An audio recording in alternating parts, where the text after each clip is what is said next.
Eno, क्या बात है. म्हणजे खाऊन काही झाल्यावर इनोच्या ऐवजी आधीच आपण जे म्हणतो ना की प्रिकॉशनरी मेजर्स त्यांनी घेतलेले आहेत, प्रिकॉशनरी.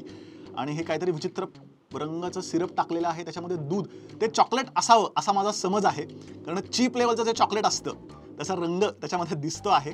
ॲक्च्युली हा प्रकार आहे ना, हा खरं तर मी एकदा खाल्लेला आहे. त्याच्यामध्ये फळं वगैरे टाकतात आणि मग ते आईस्क्रीम असं एकत्र करून ते का करतात मला माहीत नाही. त्यांनी काही वेगळी चव येते का नाही, कारण नॉर्मल आईस्क्रीमसारखंच ते लागतं.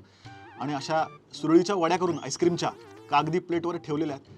तसं बघायला गेलं तर हा काय एवढा वियर्ड प्रकार नाही आहे. फक्त ते चॉकलेट लईच चीप क्वालिटीचं दिसते. वरती इनो का टाकतात, सगळं छान आहे. त्या आईस्क्रीम सोबत खरं सांगायचं तर तो गार तवा असतो आणि त्या गार तव्यावरती ते आईस्क्रीम वेगवेगळे आईस्क्रीम मिक्स करतात. त्यात फळं टाकतात, जेली टाकतात, जे काय लसूण नाही टाकत, पण जे काय गोष्टी आहेत त्या सगळ्या टाकतात आणि ते तुम्हाला सर्व करून देतात.